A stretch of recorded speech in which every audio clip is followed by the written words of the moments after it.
I was already interested in Furi before I knew much about it. When I finally got a chance to try it, Furi far exceeded my expectations. It's among my favorite games of the past couple of years. Furi is incredibly tough but highly forgiving. While it feels impossible at times, a little knowledge goes a long way. Here's a few tips to make things easier. Encounters in Furi are set up with you and your opponent having a series of health bars. Each bar is represented by a square pip below the bar itself. Depleting all the opponent's health bars wins the battle. You lose if the opponent depletes yours. There's a few extra rules for opponents' health bars. Opponents often have a shield in addition to health. The shield bar is shown in blue. You must first clear the shield bar before you can damage their health. When the shield bar is gone, you enter melee phase and can damage their health.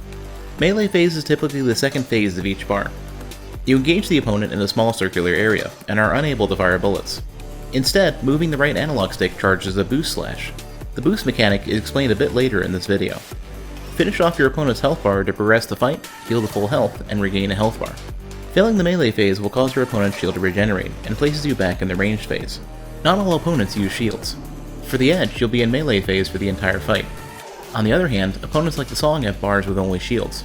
Those bars have no melee phase, but you'll still heal when the shield is cleared. Most opponents will enter a special phase when one bar remains. They'll typically be invulnerable, and will fire tons of bullets in waves. You'll have to bide your time until you can attack. Afterwards, there may be a similar melee phase before the fight ends. The boost mechanic isn't in the tutorial. It's vaguely explained in the How to Play section of the options menu. Boost allows you to power up your next sword slash. It works a bit differently than a charge slash. It doesn't knock down the opponent, and it does an enormous amount of damage. Boost is only available in the melee phase. To use boost, move the right analog stick in any direction. An effect will play and your sword will glow when the boost is ready. After that, you simply need to hit your opponent with a normal slash. Getting hit will clear the boost, so you'll need to avoid the enemy until you're ready to strike. The payoff is huge, as you can often deal 75% of the opponent's health with a boosted combo. You can buy time to charge boost by knocking down your opponent. You can also charge boost whenever the enemy taunts or uses a slower attack. A boosted slash on the edge will be a one-hit KO. You can do this immediately at the start of the battle, but the timing is incredibly tight on inferior difficulty. You can tell right away that you move much slower when charging a shot or slash. You also happen to move slower when simply firing your pistol. Melee phase can often be tougher than ranged, and you won't always have full health before it begins. You may want to remain in range phase to grab health pickups and parry melee attacks to refill your health. You can continue to fire at an enemy while parrying. This way you can still heal and avoid being hit while dealing some extra damage. You can also parry while holding a charge slash. This allows you to catch incoming enemy attacks and immediately respond with a knockdown. You're invulnerable during a successful parry.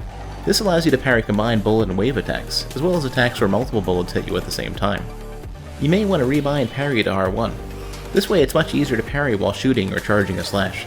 As you're unable to change controls in-game, you'll need to find another way to rebind buttons for Furi. On PlayStation 4, you can do this through the accessibility settings. For PC, if you're using a program like DS4 Tool, you can change your bindings through that. Both options will change how the controller works in all games, so you'll need to remember to revert the change when not playing Furi. I'm not sure you can change your bindings when using a regular Xbox 360 controller on PC. You can charge a slash and dash at the same time. This allows you to get behind some of the larger enemy attacks for an instant knockdown. This also works in the melee phase. A fully charged slash will travel a long way, and can be used to close the distance after avoiding an enemy attack.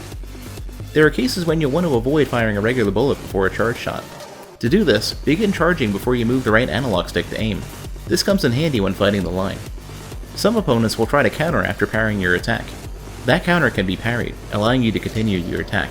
You can use this behavior to stay aggressive and prevent the opponent from using other attacks. Hope that helps, and thanks for watching.